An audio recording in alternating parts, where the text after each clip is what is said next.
Welcome all to சரிதா சமையல். இன்றைக்கி நம்ம சமையலில் கத்திரிக்காய் கடையல் எப்படி பண்ணுறதுன்னு பார்க்கலாம். இது சாதத்து கூட சேர்த்து பிசைஞ்சு சாப்பிட்லாம். அது மட்டும் இல்லை, இட்லி, தோசை, சப்பாத்தியோடலாம் சைட் டிஷ்ஷாக வச்சு சாப்பிட்லாம். ரொம்ப ரொம்ப அருமையாக இருக்கும். வாங்க எப்படி பண்ணுறதுன்னு பார்க்கலாம். ஒரு குக்கர் அடுப்பில் வச்சுருக்கேன். இதில் 50 கிராம் துவரம் பருப்பை நல்லா வாஷ் பண்ணிவிட்டு 10 நிமிஷம் ஊற வச்சு எடுத்துருக்கேன். குக்கரில் சேர்த்துக்கலாம்.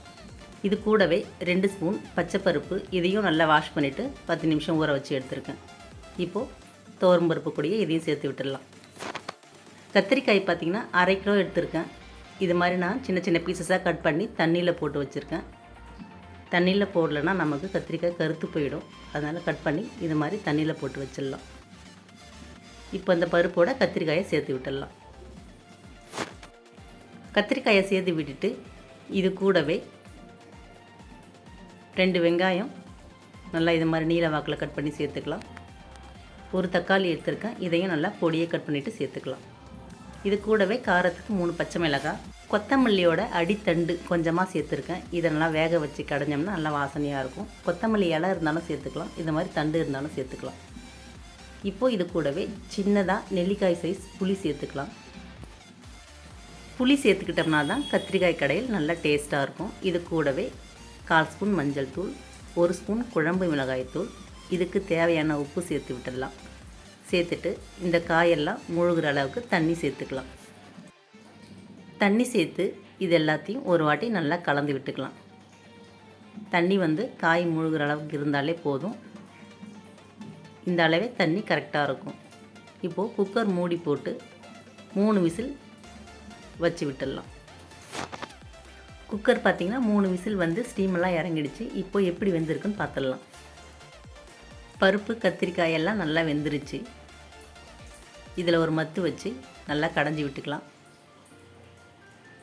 இல்லைன்னா மண் சட்டியில் கூட தண்ணி வடிகட்டிட்டு கடைஞ்சி எடுத்துக்கலாம். பாருங்கள், இது நல்லா வெந்திருக்கு. அதனால் நான் குக்கர்லேயே கடைஞ்சி விட்டுட்டேன். கத்திரிக்காய் கடையில் தாளித்து விட்டுக்கலாம். அதுக்கு ஒரு கடாய் சூடு பண்ணிவிட்டு 2 ஸ்பூன் எண்ணெய் சேர்த்துருக்கேன். எண்ணெய் காஞ்சதுமே 1/2 ஸ்பூன் கடுகு உளுந்து, 1/4 ஸ்பூன் சீரகம். கடுகும் சீரகம் நல்லா பொரிஞ்சதுமே 2 காஞ்ச மிளகாய் கட் பண்ணிவிட்டு சேர்த்துக்கலாம். காஞ்ச மிளகாய் நல்லா செவந்து வரட்டும், வறுத்து விட்டுடலாம். இப்போ பார்த்திங்கன்னா காஞ்ச மிளகாய் நல்லா செவந்துருச்சு. இப்போது இது கூடவே 10 பல்லு பூண்டு நசுக்கிட்டு சேர்த்துக்கலாம். இந்த பூண்டு நல்லா கலர் மாதிரி செவந்து வரட்டும். பார்த்திங்கன்னா பூண்டு நல்லா செவந்து வந்துடுச்சு. இப்போது இது கூடவே 2 கொத்து கருவேப்பிலை சேர்த்துக்கலாம். கருவேப்பிலை பொரிஞ்சதுமே நம்ம கடைஞ்சி எடுத்து வச்சுருந்த கத்திரிக்காயை இந்த கடாயில் சேர்த்துக்கலாம். இந்த குக்கரை மட்டும் கழுவிட்டு கொஞ்சமாக தண்ணி சேர்த்துக்கலாம். சேர்த்துட்டு இதை ஒரு வாட்டி நல்லா கலந்து விட்டுடலாம்.